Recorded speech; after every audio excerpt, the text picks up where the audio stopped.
going on, everybody, and welcome to Corner Wrestling Radio, C2C Show.com. We're live, we're on the air, a little bit late, my apologies, but we're here. I'm Stan Grubb, my tag team partner, Brian Taylor, is here. What's going on? What's up, big man? How you doing?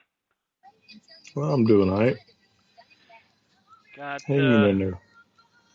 interesting stuff to talk about this week. We got wrestling to talk about. We got DLC stuff to talk about for Fight Forever. A little bit of chatter going on around that. I don't know if have you seen any of the mods for Fight Forever yet? No, I'm not a cheater. No. We're not talking about game modification like that. I'm talking about like people literally importing WWE characters into the game. Why not just create them? So you're talking they're just creator wrestlers? So basically create a wrestler, but just using what I can only assume is 2K's models for importing them into the game. I watched a YouTube video today, and I have not tried it yet. I don't really know if I want to. But I watched a video today. The guy took like 5 minutes. He imported a file into his Fight Forever. He went to the Create a Wrestler mode, and basically where it displays the template, instead of it having the template, it's like Invisible John Cena character from 2K. You change a couple things on it, and then you go to one of the legs, and you select, literally from the selection part of like the knee pads and stuff, there's an image of whoever you're trying to import. So this guy had like the bloodline. So he had Roman Reigns, had Solo Sikoa, he had the Usos, and he selects Roman Reigns, and boom, complete import. It literally looks like he just took the guy from 2K23 and bam, now he's on Fight Forever. Now the music, of course, isn't there. They haven't so far shown anything where they're able to import that. But I've seen that, and I've also seen pictures. I haven't seen any video footage of it yet, but pictures of people literally transforming the arenas from like the Dynamite and all that to like the old school Raw arena and all sorts of other things.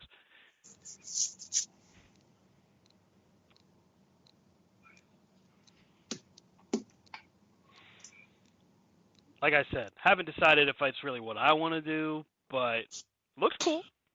I'll give him credit for that. I don't know how much time it took or what kind of effort it really takes to put it all together. I did see another video where I didn't really watch all of it. I just watched a couple seconds of it, but it was a guy literally going in, importing a picture, like a picture of a wrestler without a background, and then using that and using like a paint program to mold it onto the template that they use for Fight Forever.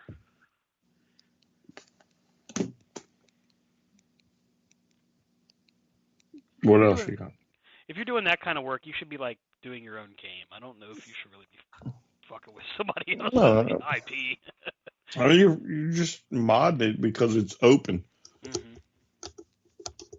Mm-hmm. I'm sure that when they created that game, they never envisioned that somebody would be clever enough to do that. But yeah.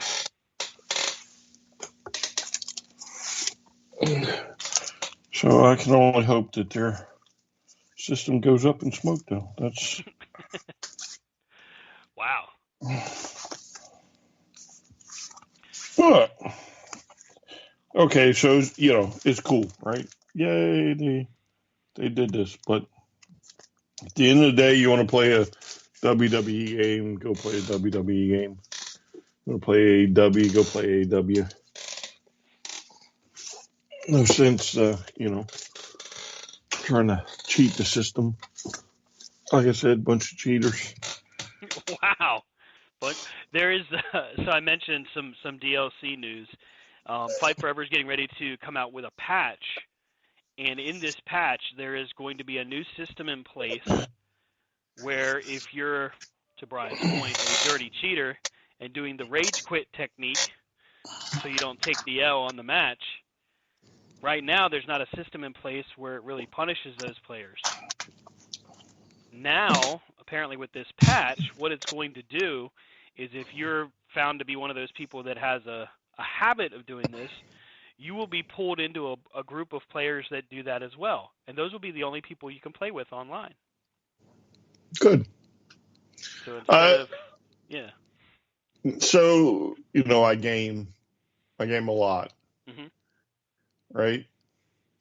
And I can't stand cheaters. I Yeah. absolutely can't stand cheaters. And, if your ego is not strong enough that you can take an L, a loss on a video game, Hmm. you should probably not play. I am under the personal opinion, this is my opinion and nobody else's, Hmm. but I am under the opinion that you should only get one shot at this, right? So, now backing out might be something, we'll give you a few, but if you back out to where you go to a special lobby, then basically it should block your system itself. Like, you should go to your special lobby, and the first fucking time you do it, your system should get banned. Not your user tag, not any name or your account, your actual system.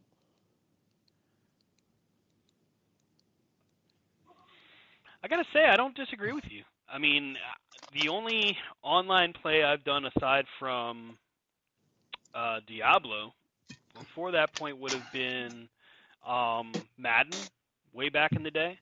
And I can think of a lot of times where if you were winning in Madden, people would just, oh, my internet crashed, and they'd, go off, right? Sure. But again, though, I mean, there you have to, as a company, know what's going to happen, and you also have to have balls enough to say, "Well, I'm going to stamp out cheating." Hmm. Right? If this is really the only technical way that we know of to cheat at this time, and then what you have to do is have to start banning hardware. Yeah. Not an account, not a username, not a credit card, the actual hardware. It's no different than Call of Duty, right? So let me tell you about Call of Duty, right? Modern Warfare, Hmm. Activision, right? So they make like billions of dollars off of Call of Duty, right? And to tell you how bad their cheat detection is, right? It's supposed to be an AI that learns, right?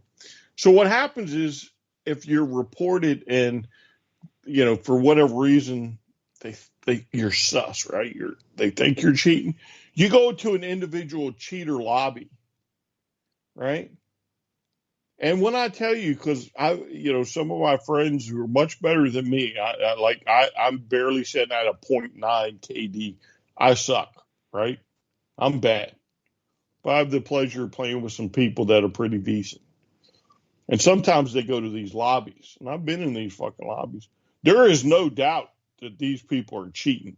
Like, why do you create a lobby to send the cheaters to when you click X to accept the terms of service saying you're not going to cheat? Like, it's like there are legit cheater lobbies. Why does a company feel the need to create a cheater lobby? No, just ban the hardware and move on. Once it gets out that, if you drop out of a match one too many times, your hardware is going to get banned. They're going to either stop playing or they're going to stop dropping out of games.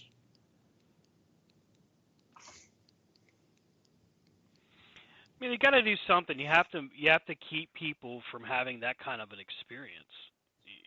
And the only way I would think that you could do that is, in agreement with you. You find maybe their IP address, and you'd say, nope, you can't play online anymore. Not with our Listen, game.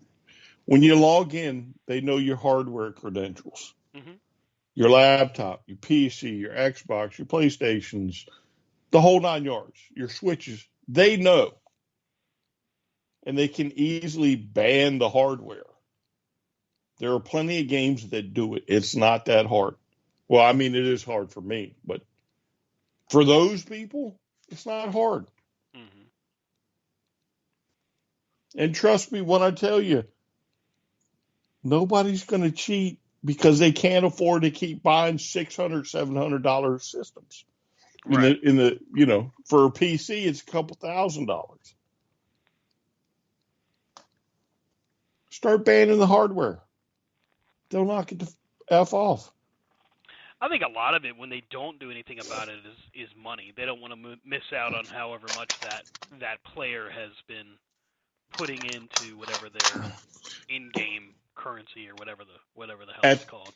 At the cost of what? Call of Duty, Modern Warfare 2, the biggest selling game on the planet for several years running, is steadily losing player base. Mm-hmm. Why?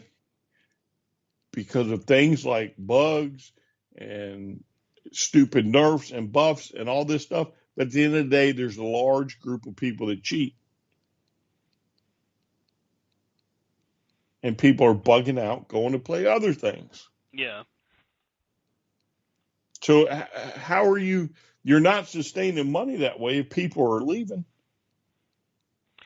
And the easy fix is to ban the hardware. Is there any kind of numbers like on how many people Sure, have you can left find it that online. Sort of stuff?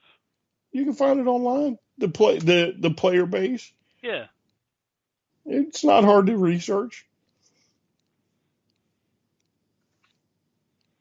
But again, why am I going to go commit to a game where if I'm winning, Stan can just say, "Oh, no, thunderstorm." Boop. Right. Oh, So geez. I have just wasted that part of time in my life, and I get no credit for it. Right. Right. It's one thing if you get to win no matter what. Right. If somebody backs out of a game, you should get to win, and the other guy should get the loss. I know that can happen. That's not hard to detect that. Well, if you exit the game early, guess what? You get the L. There was talk that was what they were going to do. If you quit like in the middle of a match or middle of a game, that they were just going to automatically credit you with the loss, no matter what. Which, I mean, I could see that being helpful, but I think you're probably more on the line more right than you are. I mean, I think that your ability to take that away from somebody is smarter than to just say, all right, well, you get a loss. Clearly they don't care because they're just trying to game the system. If they really cared about losing or whatever, they would probably just see it through. That's my thought process. Or I don't know, get better. Yeah, but there are gamers out there that are just so toxic. They have absolutely no problem going into a game, taking you up to a point, and then dropping out. Yeah. Right? So start banning the hardware. They're just those types of people. They're called, on Call of Duty, they're rage hackers. Right? Because they're not trying to win. They're trying to ruin everybody else's game. It's the same principle. A lot of these guys, or not a lot, but I'm sure there's a majority of them that are doing it just to do it.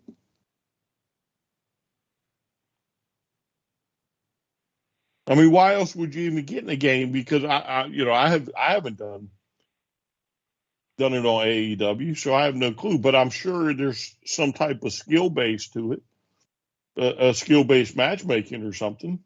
I mean, I would think you wouldn't pit some guy that's only got, the first time he loads up isn't going to have to compete with the highest ranked player in the world. You know what I'm saying? Yeah, I mean, there's got to be some kind of grouping, like rookie level, novice, whatever the hell, yeah. So, I mean, if that's the case and they're doing it, especially if they're in a tier they shouldn't be, then they're probably doing it just to do it. They don't care. They just want to ruin somebody's fun.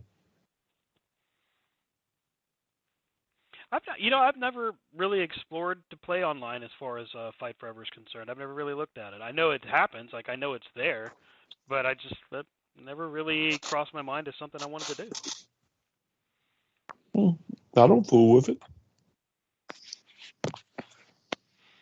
It looks like he's here. Yep, we got Rob here. What's up, Rob? What's happening, homie dog? Talking about the wonderful world of online gaming and how AEW's Fight Forever is making changes with their next upcoming patch to help get rid of the rage quit players, the folks that are screwing around and trying to avoid taking a loss. Oh. Those people still exist? Yeah. I mean, of the three of us, Brian is the more hardcore gamer than you or I. Although I try my best, I just can't keep up. But yeah, I mean, I didn't know there was that strong of a base of I guess they're called rage quitters that do that in Call of Duty and stuff, Brian. I really didn't know that until you said that today. Well, yeah, but they're not rage quitters in Call of Duty. They're hackers. They're legit hackers. Really? That's what Call of Duty's problem is. What do they gain out of that, though? Like, is that them trying to get information while they're playing, or they're just screwing with you, just trolling? I mean, I don't understand. What do you mean? So when I hear the word hacker, I think of somebody that's like trying to get my passwords and stuff. You know what I mean? Like that's what I think of it when I hear it. So if I'm not understanding you, then it has absolutely nothing to do with your passwords or nothing else. Okay. They've hacked the game, aimbot, wall hacks, yada yada yada. Okay. Now that I get. Yeah. Okay. I'm tracking. Yeah. Now. So, but they do it just to do it. Mm-hmm. That's silly. Should be no reason that anybody would go through and do something like that. I mean, for crying out loud, it's an online game. What the hell? Oh well. I mean, when I used to play this stuff all the time, I'd have the people like, back when I did the NASCAR that, they'd lose, so then they'd turn around and try to drive the other way so they can hit you. Yeah, you know what? I've seen that on the on iRacing feeds, like where guys will be literally passing for third or fourth. They're in contention, and then I think he's talking about you, though. That I don't know what we're talking about. I would never do that. That's silly talk. I would. Well, you did it once, but we were playing in the same room. This was like the few times I actually played online with people back when PlayStation first let people on, Mm-hmm. And I'd have a straightaway or more lead on somebody, and they'd just turn around and go the opposite way. And you're like, you little bitch. But yeah, that's shitty. But I think what Brian's talking about is the people that they find that, it's like in Call of Duty where somebody just sits there and just finds a spot and they can figure out a way to stay there and use the cheats and everything. That's not what I'm talking about. Okay. See, I know nothing, so I'm going to sit there and be quiet. It's there's a lot of different ways that people screw around with online gaming, but I think what Brian's talking about is more along the lines, it's like a guy that's taking advantage of an exploit in the game will do what he does, whether it's a third-party app to, what'd you say, auto-aim? Aimbot. Aimbot, there we go. So obviously that's going against whatever terms and conditions of that game anyway. But I always understood that there was an actual system in place to ban them if they got caught. So obviously they're exploiting that as well. Or the key phrases if they get caught. Can't they just change their username and come back in and do it again? Yeah, one of the things we were talking about is that and I really do agree with them, it's got to be a hardware thing now. It's got to be something where, you log in and they go, okay, well, you're on your Acer laptop, here's your IP, yeah, you're not playing, that kind of thing. It would effectively end that. Well, it would put a huge dent in that process until I guess they find another method of doing so. and it gets expensive. Also a good point. You know, the amount of time you put into building a gaming PC, especially specifically for like first-person shooters and stuff, I mean, those aren't cheap. We're talking thousands of dollars that folks put into these systems. And the sad thing is they do it just to fuck with people, which is stupid. But they do it.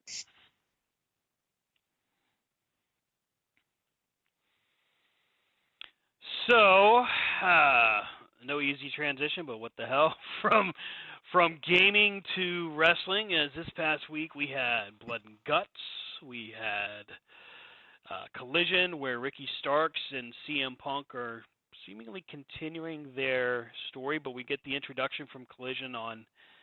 We finally hear CM Punk utter the words, "I am the real world champion." So it appears that they're going to go ahead and roll with CM Punk is going to claim he's the real world champion until he finally faces MJF. And maybe, this is just speculating, maybe it's CM Punk that takes the title off of him. Maybe he's not.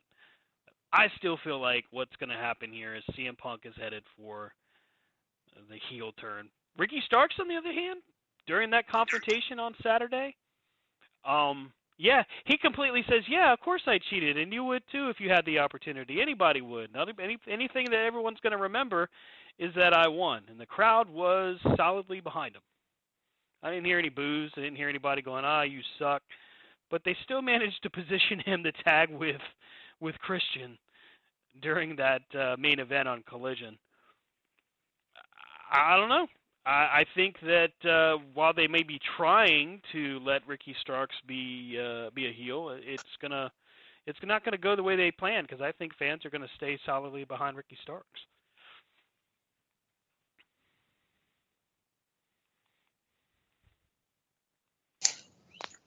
Okay. Okay. I love when you do that. Well, that's where conversations come into play. That's where you actually say something back. But again, it's your point. You're making a point. Right.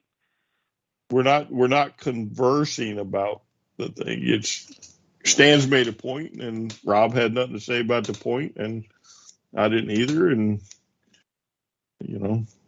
I'd love for you to elaborate on it a little bit more.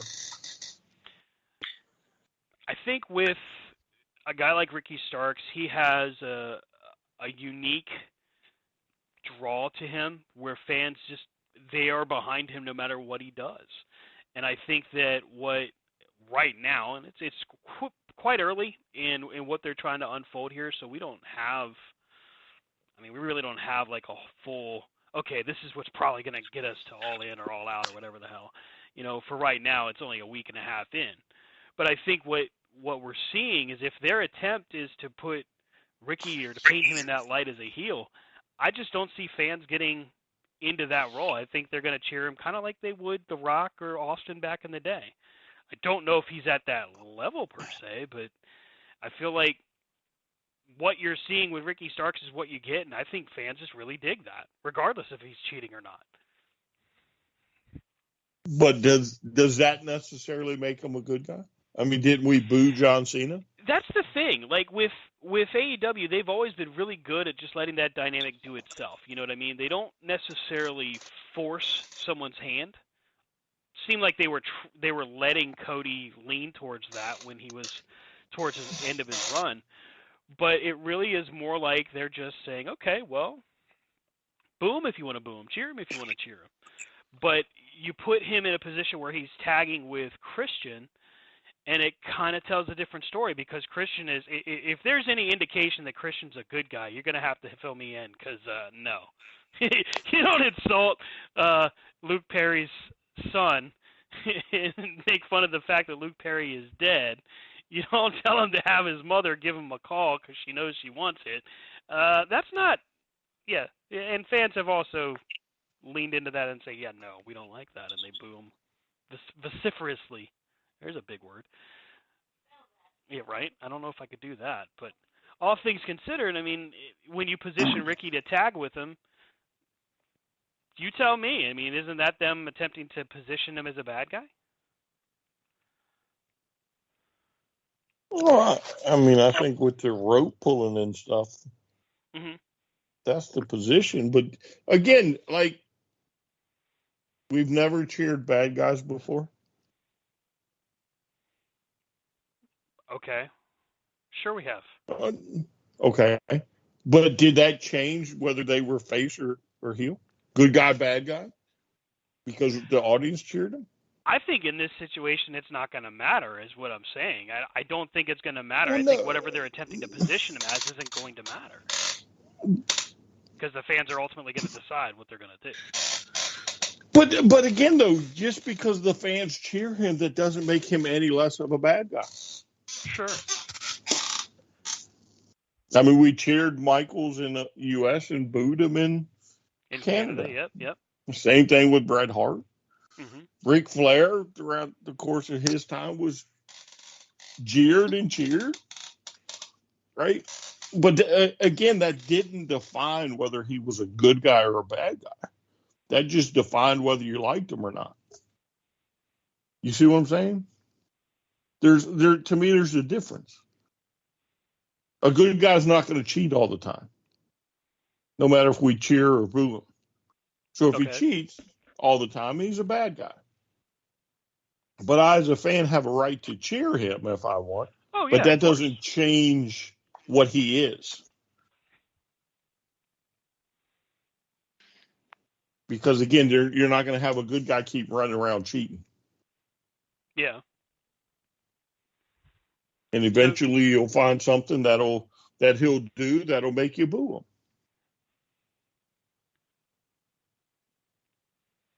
You see what I'm saying?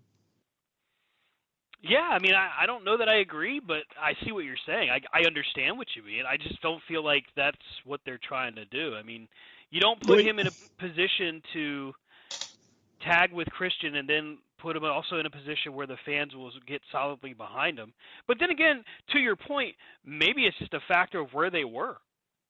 And then in Columbus, Ohio, maybe it's, no, Ricky, you're a low, dirty cheater. We don't like it. You know what I mean? So maybe it's me reading the audience. I don't know. But, and like, again, though, just because I think for me, Mm-hmm. I'm not defined by what the fans cheer or boo. If I like the guy, I like the guy. I'm going to cheer for him no matter what. But that doesn't negate the fact that he can be a bad guy.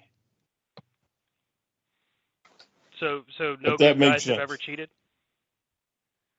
So he cheated to win the cup, held the ropes. And then he cheated to win on Saturday. Okay. So what you're telling me is because the fans cheer him, he could pull brass knuckles out of his trunks and knock out the referee, knock out the second referee, only get the third referee down there to make a fast count, and he's still a good guy. Do you see what I'm saying? I think it's entirely plausible. And I know that's wild, but, I mean, we've seen it before. Isn't that exactly what The Rock and Austin did? When did Austin cheat? Anytime he kicked somebody in the dick and hit a stunner on a ref. I don't know, smashing somebody in the face with a chair. I mean, it's not exactly. Let me ask you this. Okay. If the ref sees this, uh-huh, why wasn't he disqualified? Because he didn't. He went high, he hit him in the gut. He didn't kick him in the nuts. Because that's a clear disqualification. He loses the match. Again, that makes him a bad guy.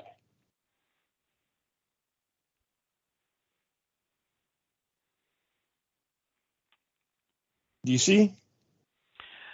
I don't know. I don't agree. I think that it's not as black and white as that.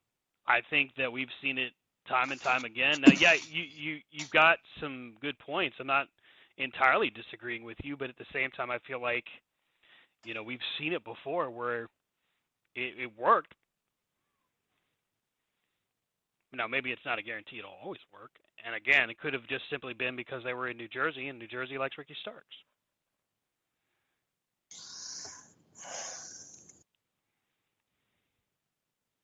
Either way, it makes for good conversation.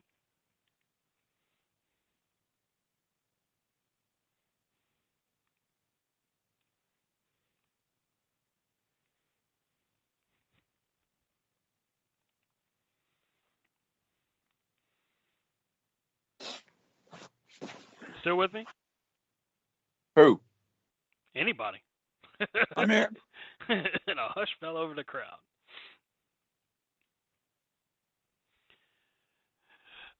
Ratings wise, I think what you got with Ricky Starks oh, go ahead. and CM Punk is you have two people that are playing the same side of the fence. It's just like when The Rock was playing the anti-hero, and he would go against, like, The Rock would go out and come out and say, it doesn't matter what you say, and all blah, blah, blah, blah, you know? Right. And then he'd go against Austin, who is playing the same side of the fence. You know? So, I mean, if anything, in my opinion, you know, these days, the line of heel and face are so blurred anyway on a weekly basis. I mean, shit. Look, you got MJF who comes out and basically cusses everybody's mama and slaps their children one week. And the next week he's jumping around with Adam Cole like, look at us, we're so pretty. We can do this. And do you actually think MJF is a face now? No. I don't think MJF could, even when he's face, quote unquote, even when he's booked like that, I don't know that you could. There's always going to be some people that just can't qualify, I guess. I see both sides of it, but I don't know. I don't think I could ever really call him truly a face. He's so good at being the villain. I don't know if he'd ever be able to pull it off like he's a heroic person. And again, that's typecasting in and of itself right there too. Some would say that where he's at right now until he turns on Adam Cole, that he's playing the face. Playing the face would be correct. Yeah. But that doesn't make him face. Right. I think Rob has a valid point. I mean, I think it's a very, very thin line, and they can tiptoe over either side of it. And there again, I mean, I think for you, you'd prefer to see Ricky Starks as the heel because he does better work as the heel. I don't disagree with you. No, I think he does a lot of good work as a heel. He's blatantly cheating. Yeah. His promos are heelish. Not all the way, not like he has, but they're heelish. Yep. Like bragging about his Prada and all that stuff, like a lot of bad guys would do. And again, just because the crowd cheers for him, that doesn't make him good guy. That just means they like the character. Okay. Same thing with MJF. MJF gets, like, when he's bad, he's so bad he's good. Because when he's cussing mamas and flipping off little kids, we all eat it up and we love him. Right. We're like, he's the best thing ever. However, right. His character dictates he's a bad guy. Ricky's no different. I'm not saying he's on MJF's level, but it's the same principle. Even when Ricky was bad, he was good. I don't know if anybody gets to MJF's level. He's in pretty rarefied air. Like, you're not going to find another MJF, period. That I think is clear. But I'm curious if we'll ever see another character come close. I guess maybe that's more the question. Not necessarily can Ricky do it, but could anybody do it? Could anybody get close to that? Gosh, when was the last time you had a guy that, seriously, like, that was that just solidly good like that? Was it Flair? Ric Flair. Yeah. The Rock, Austin, Triple H. I mean, there's plenty of them. He's not special in that he's like as of now going to go down with the legends. Right. He's special in the fact that he is the only one doing what he is doing at the moment. But there will be somebody in the future that will learn from him and do the exact same thing. Especially in the climate of social media. It's the quickest way to get over. I mean, for Pete's sake, Wendy's is over because they insult people on social media. Yeah, they're ridiculously good at it too. Yes. Yeah. They take care of that fourth wall that we're all like talking about,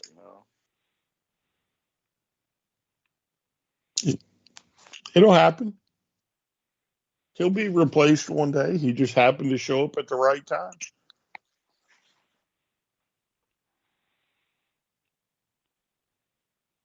Found a fledgling company that needed a top heel. And guess what he is? He's a top heel. There'll be another, and another after him, and another.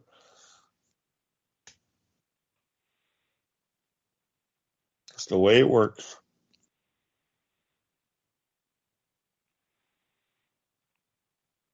Yeah, I mean, when you really think about it, there's a lot of guys out there that if they could commit the way that he commits, I think they could find themselves in very special parts. But I don't know if we'll ever have a person that just bought in that quickly. And he's incredibly young, especially when you consider in wrestling terms, and doing what he's doing as well as he has. And that really speaks to a lot to, I would say, the guy that helped train him too.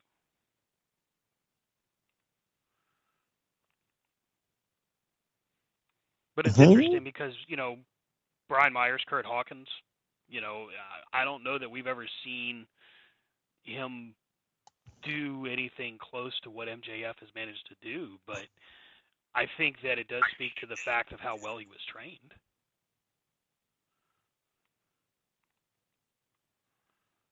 I mean, your work ethic is usually ingrained in you at a pretty early age, right? So your parents or whoever your role model is, but it has to be reinforced, right? It's got to be brought up in a proper environment. I'm not saying he's not a talented wrestler, but MJF didn't get over because he was a talented wrestler. MJF got over because he developed a following on the internet. I think of how many videos we saw when he was first, well, actually probably even before AEW maybe, where again, he's just insulting people. And he got to the point that everybody was, oh my, again, it's like Wendy's.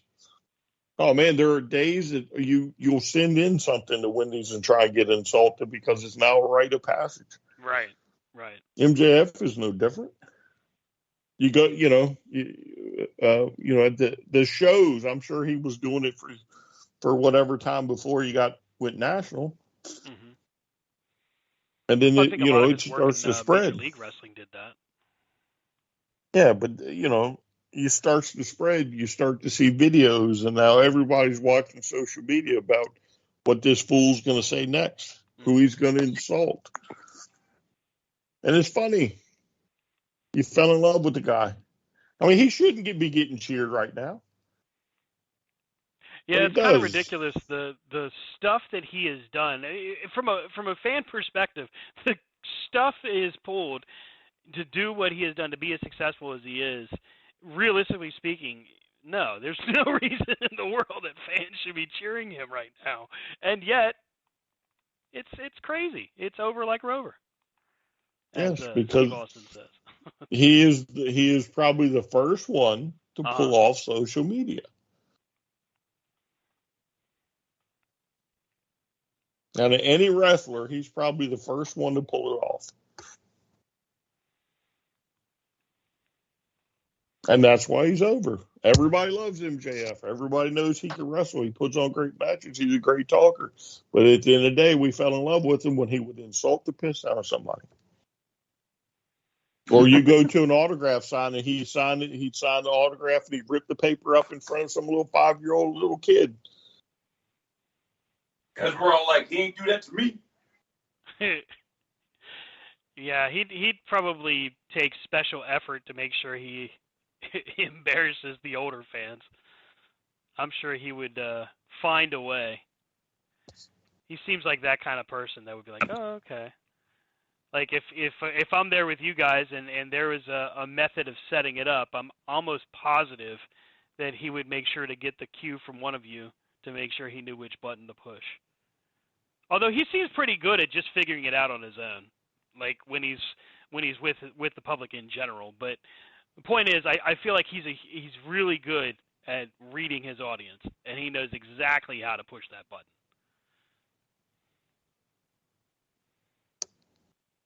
I mean, I'd be curious if you could even come up with somebody that's used social media like him.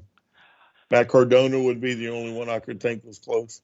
Maybe, yeah. I mean, I could see that comparison. Maybe back in its infancy, we saw,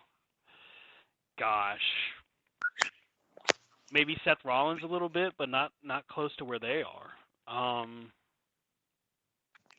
Ryback now, although I think that's just more of him being an asshole. He just gets off on, calling people marks. I don't know. Maybe Bischoff and Russo? No, I'm talking about using it to propel your career, not just getting on it to talk. Yeah. I mean, literally, since he's got on social media, he's risen right to the top.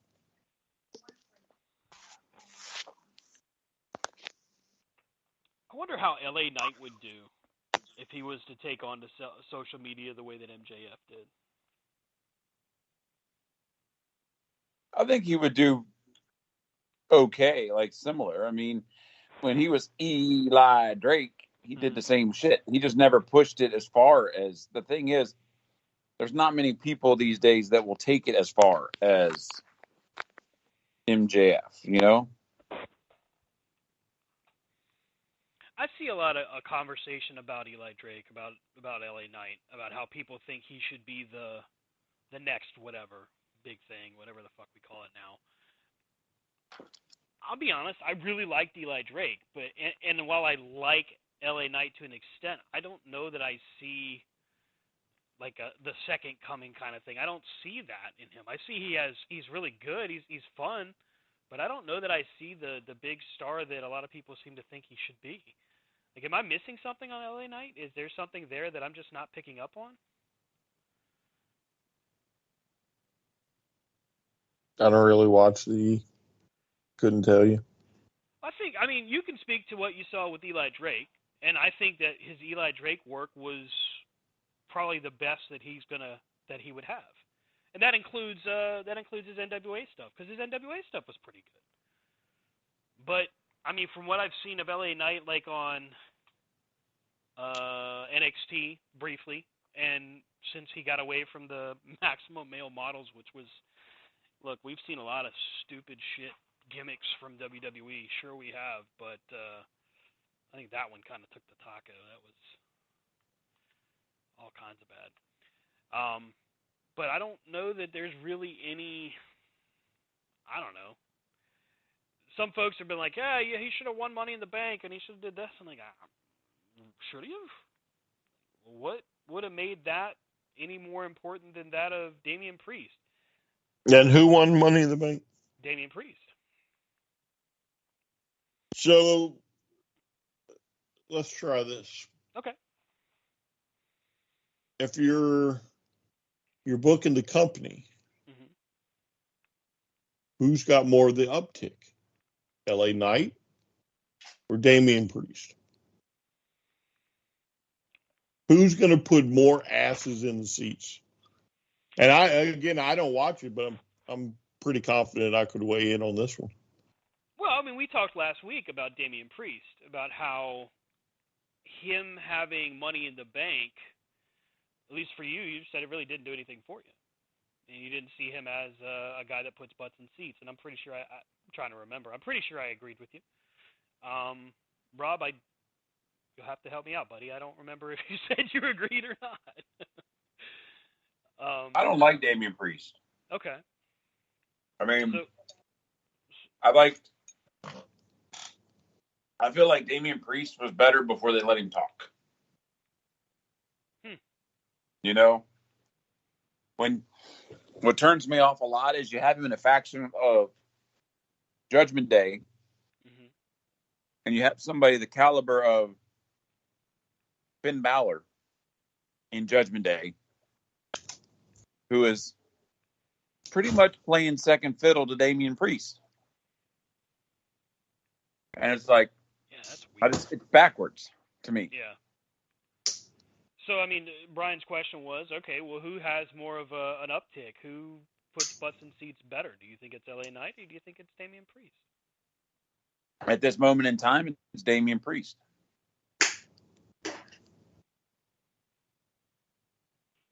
But I think LA Knight could have better because I just don't think they've focused on him as much. Or in a way, like, you know, I feel like they could have focused on him in a whole different way, given him more TV time or whatever. No. That's not my question. My question is your booking. Who are you putting on top? I'd put LA Knight. I think he has a longer shelf life.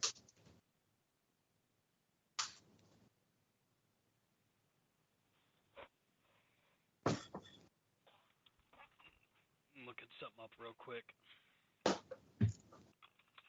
I mean, LA Knight is developing quite a following with everything you've done to him, right? With and I'm not saying bad, but again, that tag team, his NXT run was abysmal. Yeah, I agree with you there. But he's developing a following. And at this point in time, he's got the hot hand. Mm-hmm. Because we all know that Damian Priest having it, it's going to turn into Finn Balor wants the briefcase. Right. Or Balor screws him out of it. Yeah, one way or the other. Mm-hmm. And that's dumb. That's a dumb storyline. It defeats the whole purpose of the briefcase. Yes.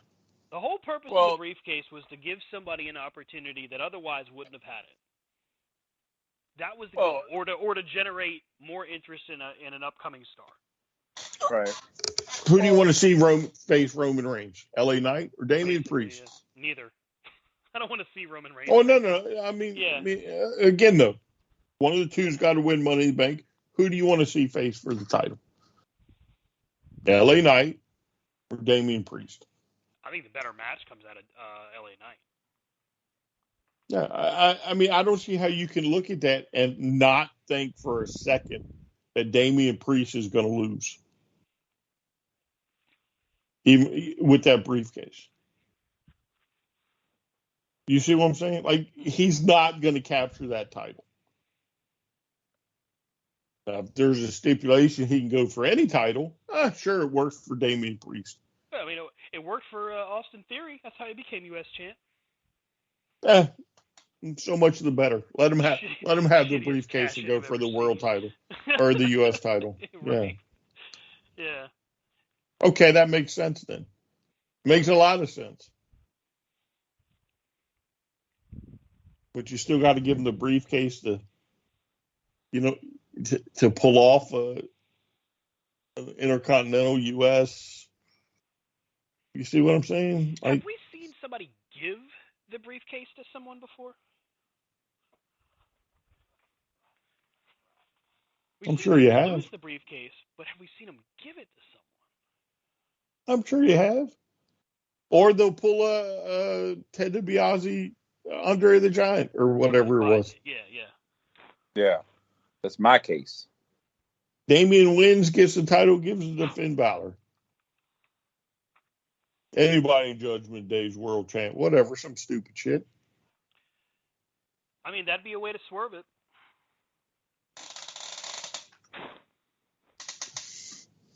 Well, I mean, they said in the media scrum, like, Damian Priest said in the media scrum, he's like, I was hoping to cash in tonight against Finn, but he didn't pull it off, so I guess I have to do it. Right.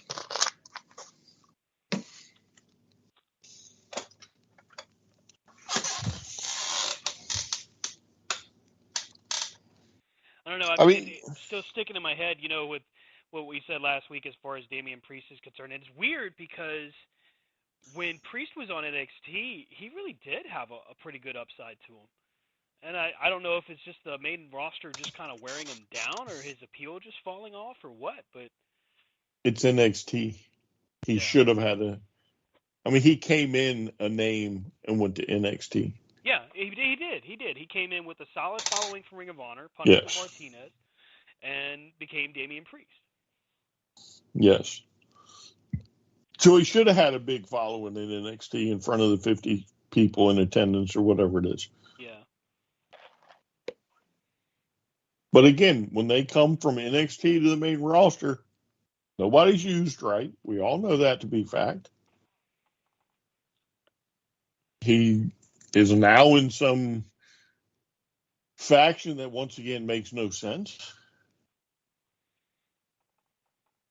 I mean, literally, like, it's four people just running around trying to be cool. I mean, you didn't finish your thing with AJ. You didn't finish your thing with Edge. You didn't really finish the thing with Ray. Then there was a brief stint with the Bloodline. Now that's gone, and you're just kind of, I don't know what we're doing here. But Rhea Ripley, yeah, she's hot, and Dom, now down in NXT, yeah. A Dom North American champion to add to the confusion. What the fuck's that about? Because they don't know what's going on anymore. Like, I mean, why? Like, Wes Lee was doing a great job. Literally, his matches were the talk of the week from NXT. Now he's gonna be going for a rematch at NXT's Great American Bash, but Sonny Chase said in our chat, and he was pretty passionate about it, that Dirty Dom, hottest heel in WWE. Hottest what? Heel. Oh. And he's drawing viewers.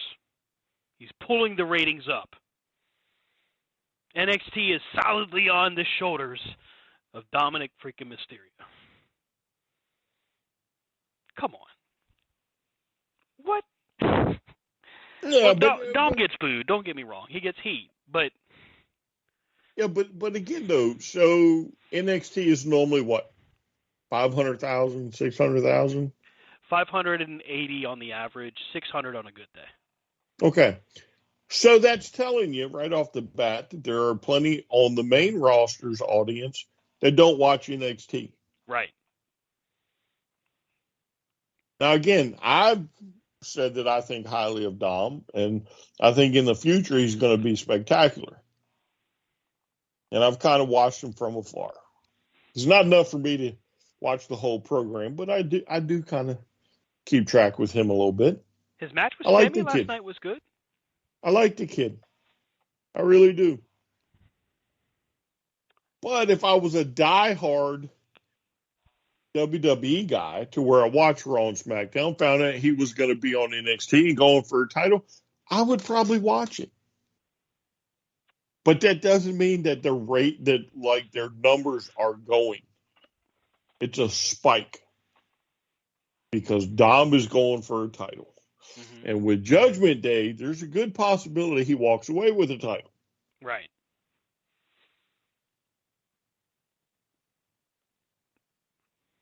A spike is that's all it is. And we said it last week. I mean, he's not going to win the Intercontinental title. He's not going to beat Gunther. Who, Dom? Yeah, he's not going to beat Gunther. When He's does he not going fight? to beat Austin Theory right now. I mean, oh, he could probably beat Austin. You can probably pull that one off. If he beat Wesley Lee, yeah. the most popular person on NXT, okay, yeah. That's Stan's favorite role model, Braun Breaker. Braun Breaker. It's a spike. That's it. Come back in a month and let me know if the ratings stay that way. Thank you. Thank you. Thank you very much for saying that. I wanted to make sure I wasn't the person that said that. Oh, I'll say it. I don't care. And it's not just because it's you, but it's a different person saying it. Because here's the thing. I get tired of going back and forth in the same conversation over and over and over again. And sometimes you guys said it. You guys said it to me privately. Sometimes you just don't engage that. You leave that shit alone. And to your point, I take your advice on that because it just stirs up the dumbest shit. And yes, Dom has heat. And I happen to agree with you that as he continues, if he sticks on this line, he's going to be something. But I definitely don't think he's there yet. But he's getting there. And I don't think he's a draw yet, but I do think he's getting there. And I think it's interesting because it's like the conversation that gets had about, AEW's ratings when they go up, when they go down, and all of that. People work so fucking hard to position the ratings. Like, look at what they've said. And when I said the same thing back to those when they tout the WWE rating, people get pissed. Like, come on here, back up a second. People listen. People don't get pissed. There's one guy that gets upset because he can't understand it, right? And you can tell me, did anybody I say pay something attention? that was really out of whack? Listen, we're not. I'm not going to discuss a private text, but okay. I bet you if you go look, Collision's numbers spiked this past week. Indeed, they did. As did Dynamite, might I add. Maybe, just maybe, people, because you have two national companies, they're starting to generate the heat that you need to push both of them where they want to be. Right. Because when you have people that are diehard against AEW saying, oh, I watch Collision because it's better than Dynamite, guess what? You're doing something right. People are starting to pay attention again. Mm-hmm.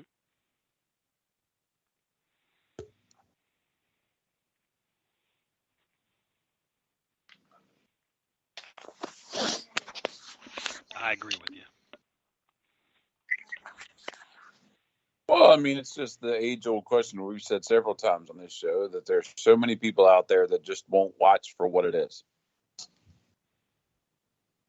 Wrestling. Mm-hmm. Storytelling. That's what's always got us involved in this is the storytelling and the wrestling of it. It's not the, oh my God, if Dom has heat or whatever has heat over there, well, then that doesn't mean that Collision can have heat. Well, guess what? How long did the Monday Night Wars go? How wide they go that way? I'm just kidding. Yeah, they went that way because people watched every week. Yeah. I mean, we were all guilty of flipping back and forth. And when you have so much wrestling that's on all different nights, for the most part, come on now. People just sit back and enjoy yourself. Now, the picture I want explained to me is the one that they showed that was in Mexico with Dom standing on the turnbuckle with the world title or the WWE Rollins title and the North American title. Wait, what? Somebody posted on Twitter the picture of Dom standing on the turnbuckle holding both belts above his head. Oh, it must have been some kind of thing where he beat up Seth Rollins or something. Yeah, everybody's like, it's Photoshop, and the guy's like, nope, it's real.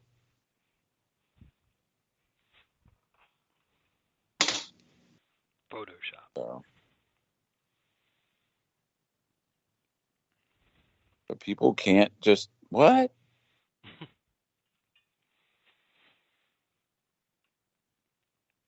I like where wrestling's at right now. I like that there's conversation about it. I like that there's multiple companies increasing a viewer base, getting the right kind of attention in the right kind of times. I like that. I think there's a lot of wrestling fans out there that, all right, so maybe Dynamite wasn't their cup of tea, but when you turn on Collision, you know you're getting a different type of product. And I think a lot of people appreciate it. It's a different feel. It's a different delivery. The commentary. Although this week, was Tony Schiavone on commentary this week on Collision? I don't know, because you can't even hear the commentary half the time. No, they have them turned down almost. It is a little weird. Well, Nigel's turned down.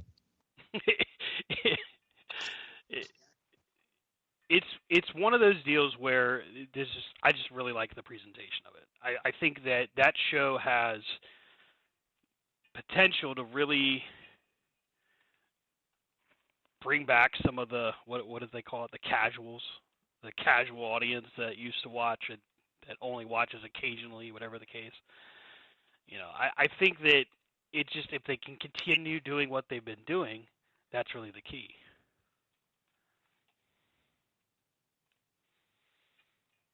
And from what it looks like we are going to, by the way, see FTR against Adam Cole and MJF, so maybe that story finally unfolds for us, by the way, on Collision. I thought it was Dynamite. Is it Collision? Now you got me down it. Let me look. Adam Cole. Go to cagematch.no. Cagematch.net. They said Better Than You, Baby is happening on let's take a look. July 29th, Collision. No, Saturday. Yep. Maybe they'll finally hit the double clothesline.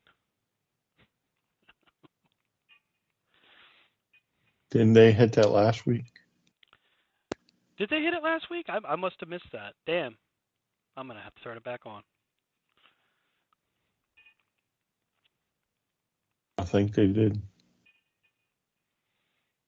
After like 4 attempts or something.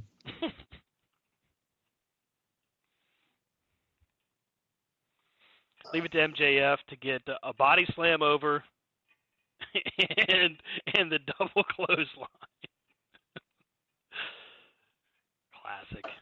Classic. You just don't get a lot of that anymore.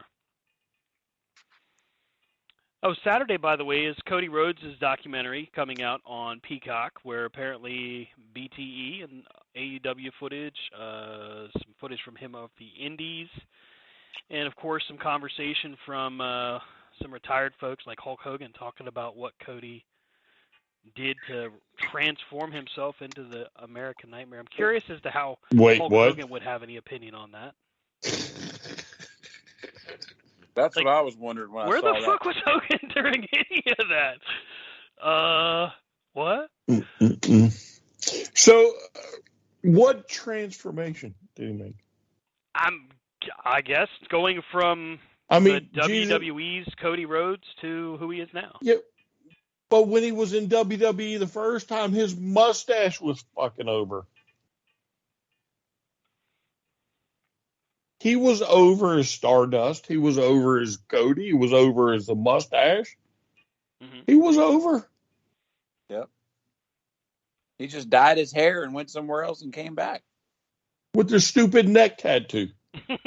Yeah. Did y'all see that Matt Cardona thing he did? Like, he had a birthday bash or something at his house, and he woke up and, like, that female wrestler he's traveling around with was in the pool, and he's like wakes up next to the pool and he's like, oh man, what kind of party was it? And there's natty light everywhere. and wrestling figures. And then like he wakes up and he's got a Cody Rhodes neck tattoo. What? And he's like, oh God, Chelsea's gonna be pissed. I didn't. Oh my God! I'm gonna have to look that up and watch it. Oh my God. Oh well, now he's going around and he's taking a replica of the women's title, the women's tag title, with him. He was in Japan and he had like his internet championship and everything, and then he had the WWE women's tag belt on. He goes, I'm one half of the tag team champs. So that's me on the belt. And they're like, and all the comments are like, well, congratulations. You just made Chelsea drop it on Monday. Yeah, probably.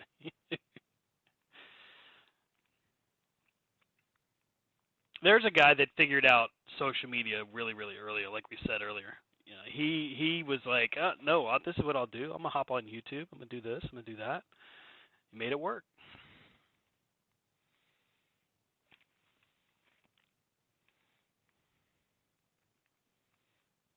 I like Matt Cardona. Yeah, they had an interview with him about the WWE. Like, would he go back? Mm-hmm. And he's like, listen, when I was a kid, it wasn't my dream to be an indie god. It was my dream to be a WWE superstar. And he said, I'd be a fool to tell you that if they called me that I wouldn't say yes. He's like, so if they call me, I'll go back. Mm-hmm. Most likely. So he's like, because I want to be a WWE superstar. And I'm like, all right.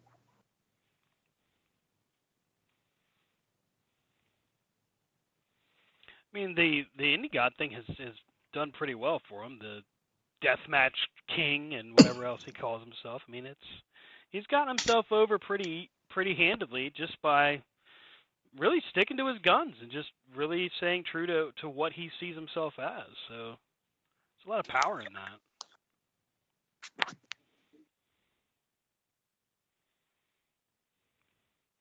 I don't know if in this current WWE atmosphere, if he would get the same kind of respect that Cody got to keep his music, keep his basically everything.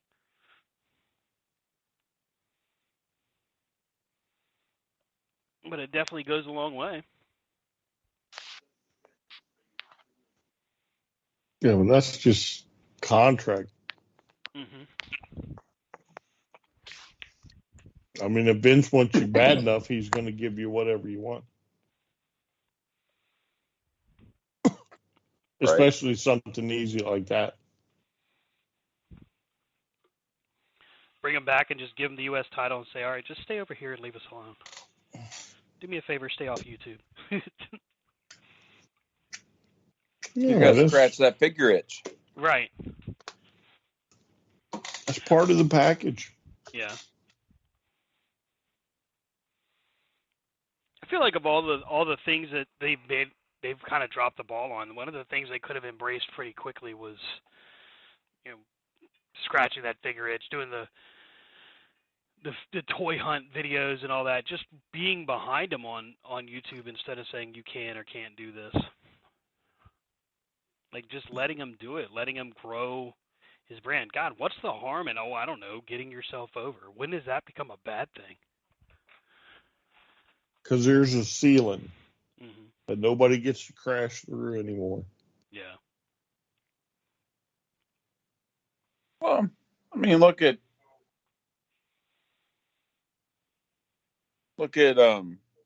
Creed and what he's done with Up Up Down Down. Mm-hmm. Oh shit! I think he's almost more popular for that than he would be New Day.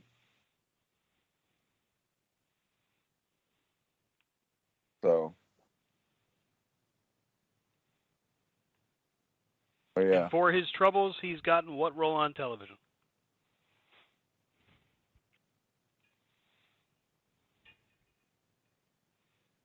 The answer to that is he hasn't been on TV.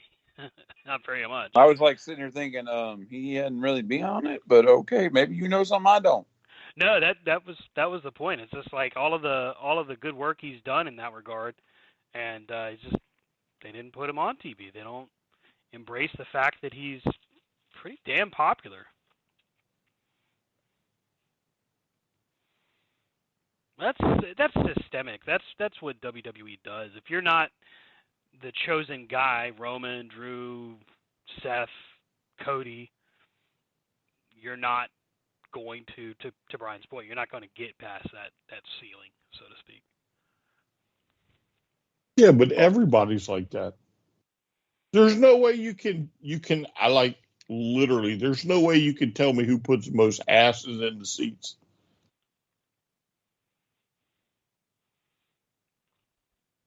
You see what I'm saying? Like there's no way you can actually tell me who does that. It's the company that puts asses in the seats realistically. Yeah. In the seats. Mm-hmm. Now, T-shirt sales and all the other crap, maybe. Yeah, merch sales, things like that. But Yeah, I mean, ticket-wise, no, because a ticket doesn't generate off of a person's name. It's a WWE show. that would be interesting. I'd like to see that one time. You got to buy the ticket of who you want to see the most Oh at wow! night. Have it imprinted with like certain codes. Mm-hmm. Save 20%. Come see WWE and find out it was Dom Mysterio selling tickets out here. Baron Corbin. It's like that part of Supercard where you had to pick which side to be on, you know? Right.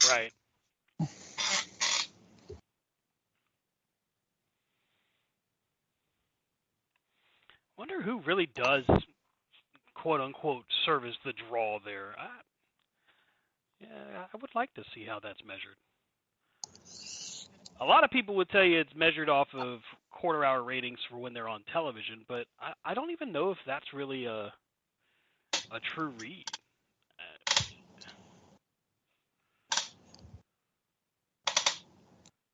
Because in that regard, I mean, it could be anything. It could be just the magic moment where somebody just decided to turn it on because they realized, oh shit, Raw's on. Oh look, it's Roman on TV. I didn't know that. You know what I mean? Like it's not a, I don't know, not a silver bullet method.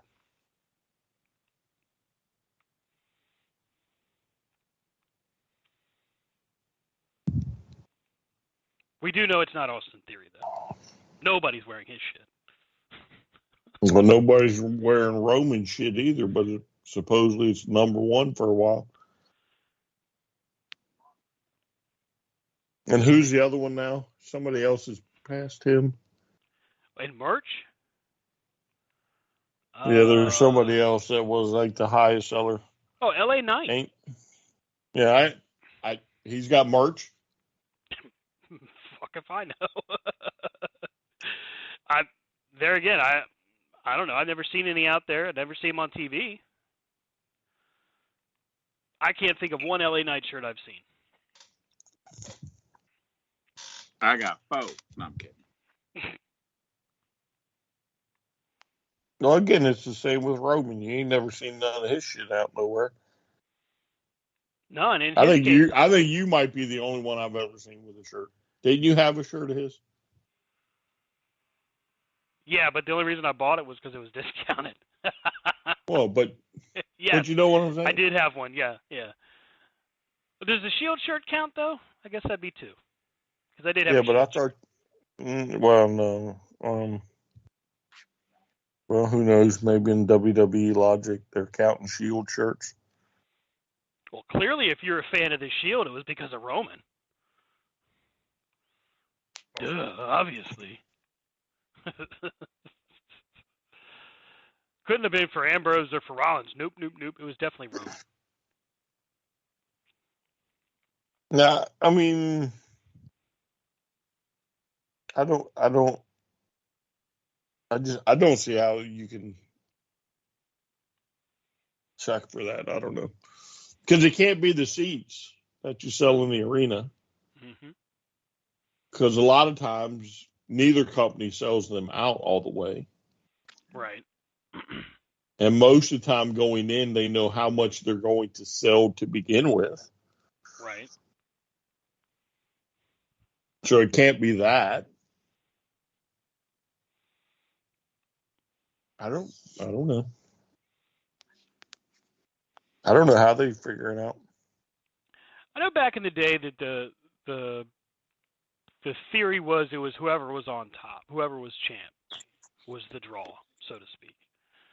But by that logic or argument, I mean, there's plenty of fans out there that have said that, like Kevin Nash, for example, he was champion for almost over a year, I think, in WWF.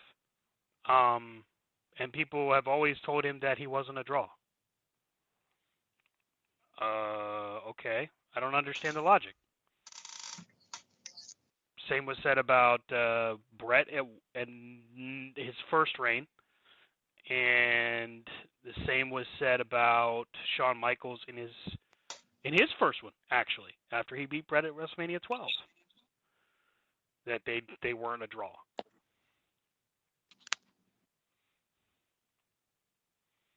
It's weird. I don't understand the dynamic of it. I never really did. I'm not trying to pretend like I do now or whatever, but yeah, for some odd reason. What? Yeah, you do. Yeah.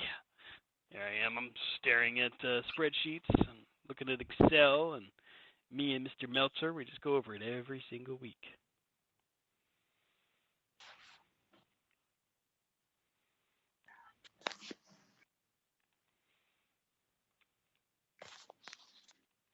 Watch this thing. I think it was one of you linked it on the C2C chat where it was an old excerpt of the Table for Three where Jim Cornette, Michael Hayes, and Eric Bischoff are sitting at the table talking about Bischoff and Cornette's heat with one another. And it's funny because Cornette's like, I remember I was doing a vignette with Ole Anderson at the power plant. Couldn't remember what it was called for a second. And you show up in your Corvette, and the next thing I know, I'm told, nope, I'm not doing it. And I had to go. And Bischoff's like, well, I wasn't even in charge then. It's crazy. It's the wild stuff that happens in wrestling.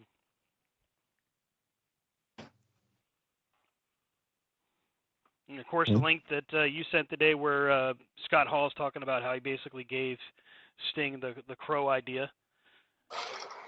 Bischoff says, I thought that was the best idea ever to do the 18-month build. And then we all get to it doesn't work for me, brother. God, what a lost opportunity that was. I don't know what you mean, brother. All wrestling angles are amazing. So what was it over since you brought it up? Elaborate some. So the conversation you're talking about, what I was talking about just now with Scott Hall. Yeah. Mm-hmm. So you sent a copy of or a link to a TikTok that is basically the conversation that Scott Hall is doing, and I think it was from the Rise and Fall of WCW's DVD, and it's basically him talking to Sting, saying, "Hey, are you gonna paint your face with the neon colors? You're gonna wear the happy tights, the happy guy paint, and the happy guy tights is what he called it," which I thought was funny. And he's like, yeah, and he goes, you know what you should do? You should paint your face all white, and you should go ahead and wear a trench coat. Look different. And Bischoff is sitting in the room, and Hall and Bischoff and Sting are all talking about it, and it's Bischoff talking about how WWF used to have such great story builds. They would go a year at a time, and they would build this tremendous story, and they'd have the payoff, the period at the end, and it was great. And I never could really figure out how to do that. And here's this moment where Scott Hall is talking to Sting, And Sting's eyes are just like, yeah, tell me more. And I knew right then and there that that's the story. That's the story. We're going to do that. And we did 18 months where Sting barely talks and doesn't do anything except lurks in the rafters. And then we get the Starcade. And it's funny because you see the change in his face when he says it. Literally, the smile becomes a... And that was when I fucked up. The look on his face.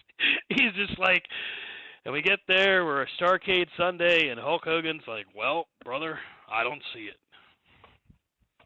Now, for those of you that are younger or maybe have never seen the build to Starcade 97, literally Hulk Hogan and the NWO have run roughshod over every single possible challenge ever. And when I say ever, it's everybody. Randy Savage, Roddy Piper, the Giant, Ric Flair, the entire Four Horsemen. There's a shit ton of people I'm probably missing. Put it to you that way.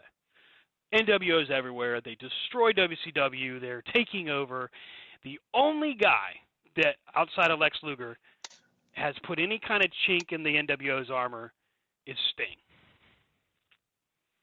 So they build it, and we finally get Sting against Hulk Hogan, and it is like a WrestleMania build. It is certainly like a WrestleMania style build, and it did sell remarkably well on pay-per-view. It set pay-per-view records. The day of the show, Sting shows up, and the story that Bischoff says is Sting shows up, he's not tanned, he's not excited, he's in not the proper shape to perform. Doesn't say stoned or high or whatever, so that's not what he says. But basically he says he's not ready to go.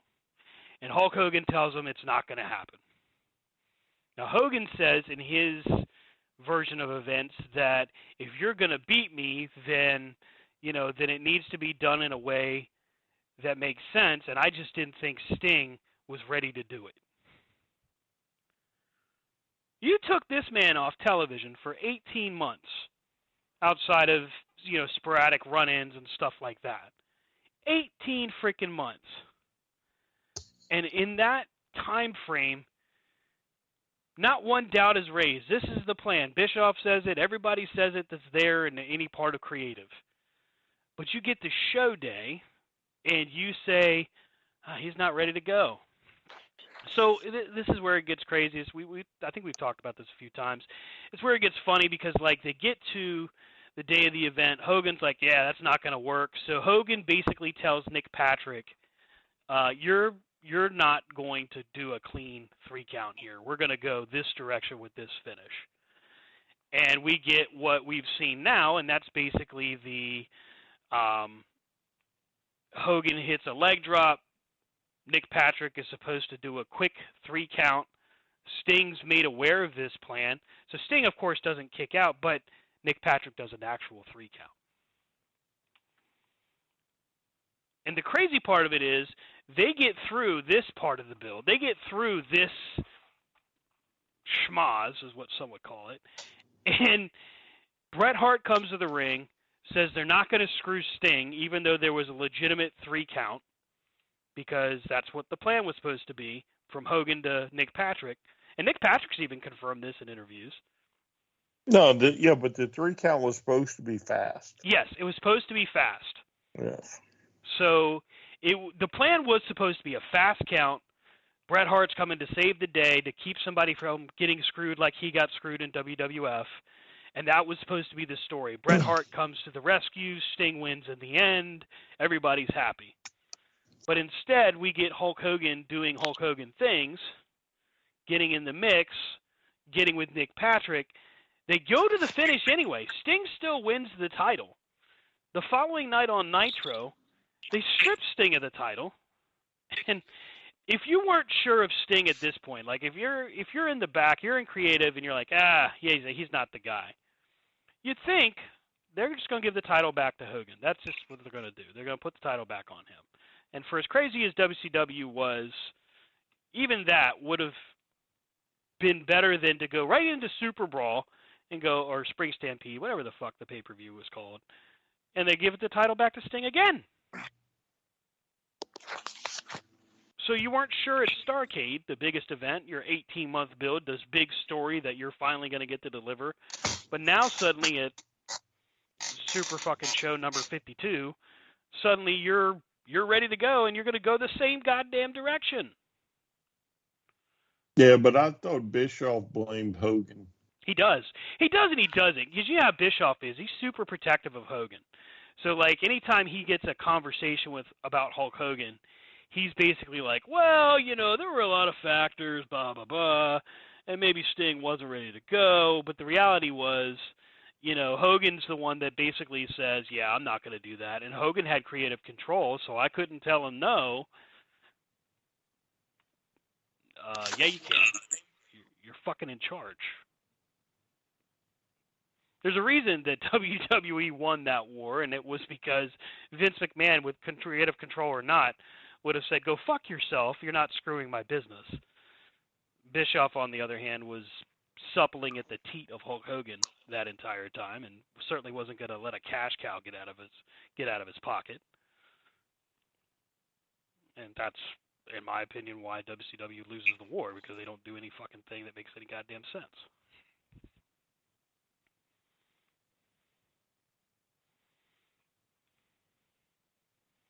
I'm waiting for Rob to do that. Other than that, Mr. Lincoln, how was the show? No, I was waiting for you to tell us what you were holding back on. I don't know. So much. I just don't know if I can keep up. And I said it in the group chat. I'll continue to say it till I'm blue in the face. It will always make me mad for Sting how they did him there. Talk about a guy that did everything you asked him to do. Every fucking thing. And you're like, you know, I don't know. He's not really the guy. We're going to go with the Hulkster. But you don't. You do that bullshit-ass finish, and then you get to... It goes to Savage, I think, the next night on Nitro. And then the following month on pay-per-view, because Savage, unfortunately, was hurt his knee, title goes right back over to Hogan. So all that work, all 18 months for shit. Meanwhile, Sting goes to the Wolfpack and gets in a nonsensical feud with the Giant for the tag team titles. Like, who the fuck wants to see that?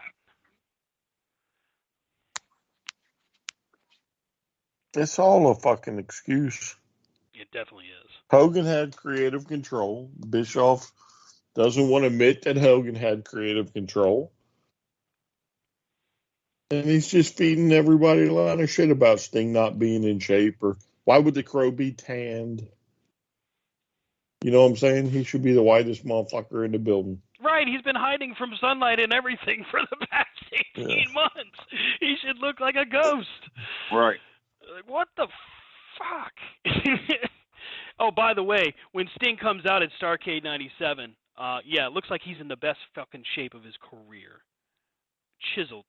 Like, you can go to Peacock and pull up Starrcade. You can see this yourself. You don't need to be Lanny Poffo to understand just the craziness that was how we got from Sting's build to now he's feuding for the tag titles.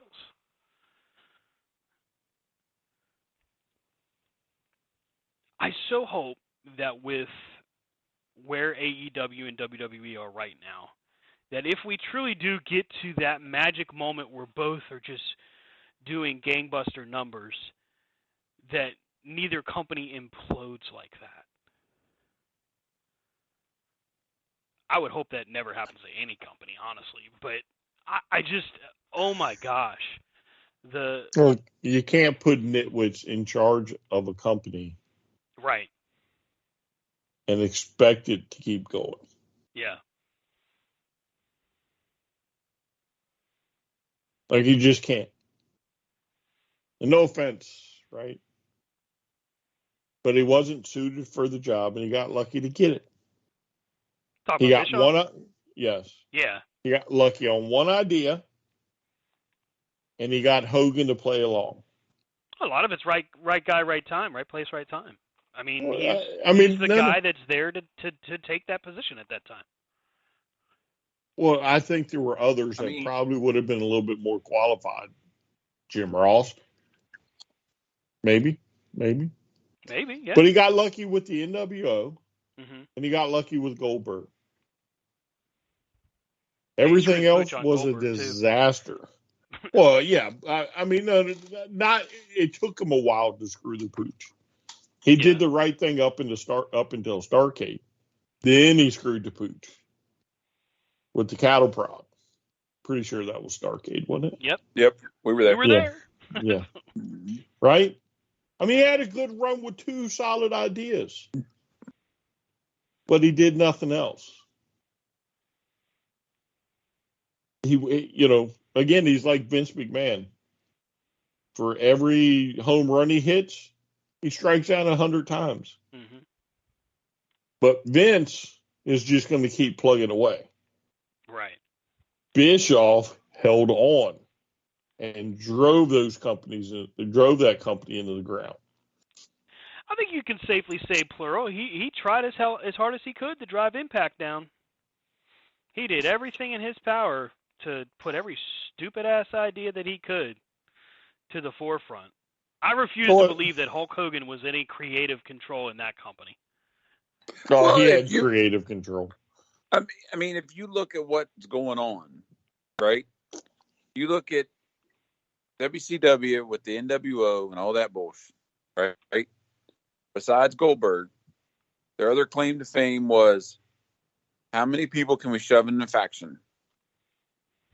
But we shove so many people in this faction that we need sub-factions of the faction. Right. And so what they do, they went to Impact and proceeded to do the same thing. They did factions there. And what happened? Hogan came in, Bischoff came in, and then they brought in all their buddies. And the only person over there that's like, what the fuck is happening, was Sting. Mm-hmm. Because Sting's like, hey, I'm finally here. And what's going on? Oh, no. Damn it. Who left the door open? And Brian's right. I mean, and we've said several times, what would have happened if Sting was in that seat, Mm-hmm. And Bischoff rode the ride, and then he couldn't right the ship. He blamed everybody. And even at the end, he blamed that, oh, well, they didn't put me in charge. I think they gave you all the responsibility you had previously. And you still couldn't do it. And how long was he at WWE before Vince was like, nah, brah. Yeah. That's the alarming thing. I mean, he gets to WWE. They give him an executive position only a few years ago. I don't see him get questioned on it very often on his podcast. Either Conrad has been told basically, I'm not going to talk about it, or he just refuses to answer. One way or the other. He doesn't seem to take any kind of accountability in any of that either. Like, dude, you sat in catering for 6 fucking months.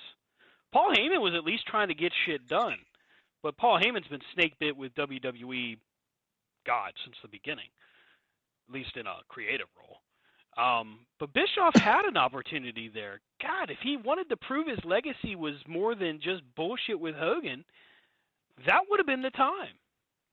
But he couldn't do it. Listen, Impact is the measuring stick with him.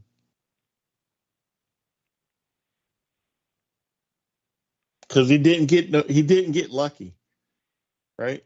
Mm-hmm. He didn't come up with some great idea. That shows you. Yeah. He had 2 good ideas, and he rode them into the ground. Mm-hmm. He started in 94. By 99, the company's out of business. And part of that time, he's not even in charge. So I'm giving him credit. Almost 5 years exactly. Crash and burn. And again, if you back out the Vince Russo time, which is probably the last year, year and a half. Yeah, I'd say so. He's only running things for what, 3.5 years. Yeah, if that, I would say. And again, DX shows up, he blames somebody else for not opening the fucking door. You're a genius.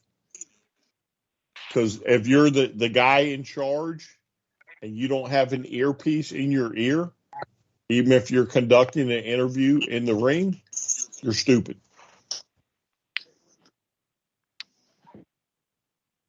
God, I mean, so I smart can't here to believe. just let him come on just like Hall did when he did the NWO thing the first time.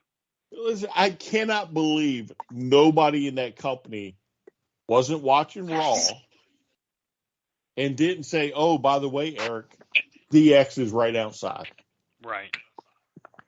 It's not like they just showed up. They telegraphed it for segments. I'm pretty sure there are multiple segments on that night with DX being outside of that Coliseum. Yeah. He knew, but he also knew, or should have known, that if you open the door, it'd be the biggest Nitro ever. But he didn't, because he doesn't know what he's doing. Mm-hmm.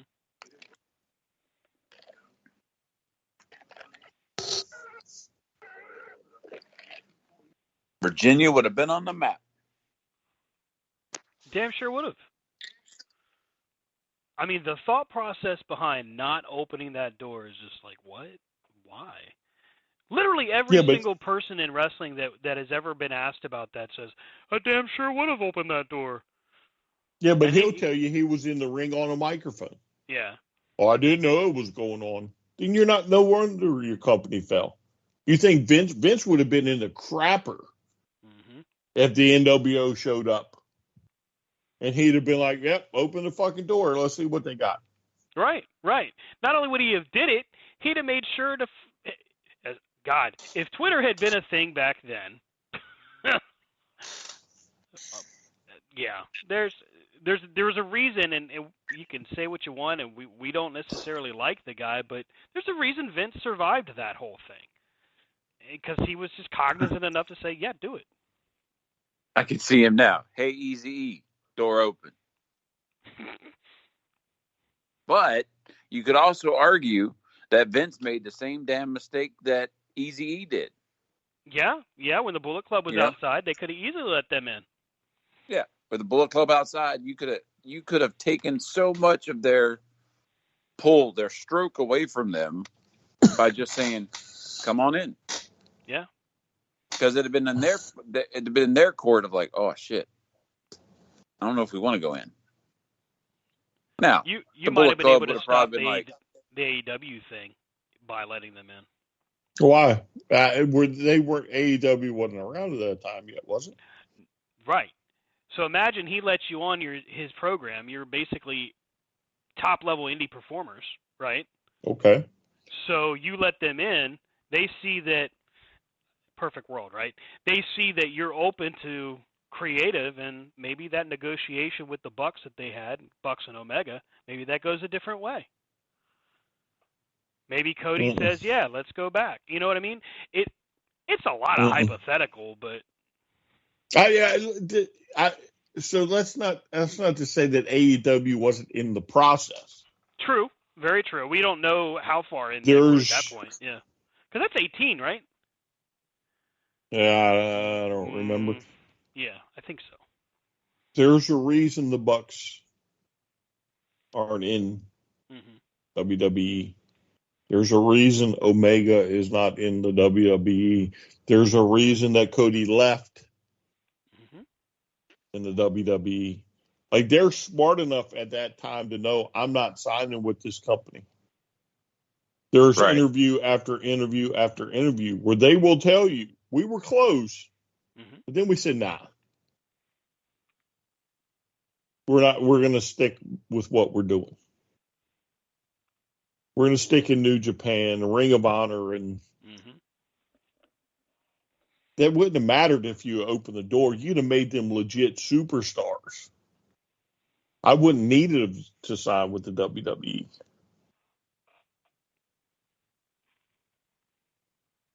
Because again, you open the door, Bullet Club went in. Mm-hmm. Now, maybe if they were smart, they would have gotten some matches out of it. Maybe you would have gotten a Forbidden Door out of them. But Right. I don't think the WWE would have been smart enough for that. I think at You that wouldn't time, have gotten a long-term contract out of it. No, and I think at that time, if there had been a Forbidden Door, it would have been very much like, almost like Invasion. You know what I mean? It'd have been clear that WWE is going to come out ahead in this whatever, because they'd have tried to position it like a outsiders versus WWE kind of thing. They wouldn't have done an actual, let's just do a wrestling exhibition.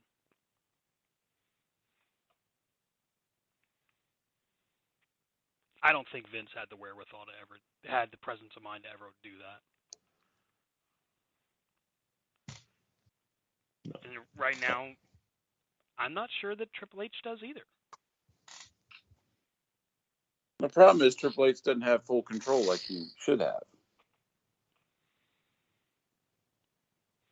So, SummerSlam is the 5th, and I know we're coming up on time here, but SummerSlam's on the 5th of August, right? Triple H has been supposedly in quote-unquote control for a year.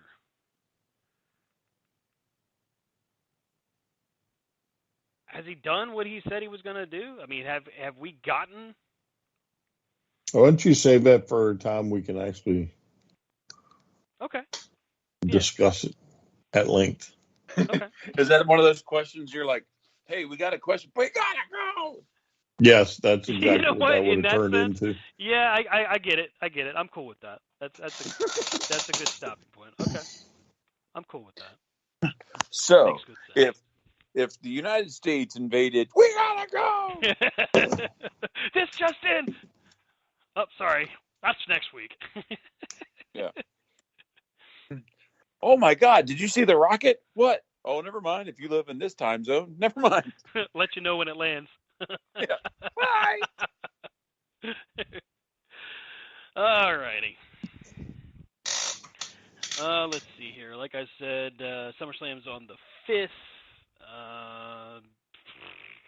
AEW's pay-per-view is end of August, and then, All In, end of August. All Out, the pay-per-view's in September, only 6 days after. Trinity just won the Impact Knockouts Women's Championship. Trying to think if there's any events that are noteworthy that we need to mention. I don't really think there are right this moment. So, I reckon that'll do it for us for this week. Be sure to catch up with us on, I think it's still called Twitter, although there's supposedly a new logo that's just a giant X.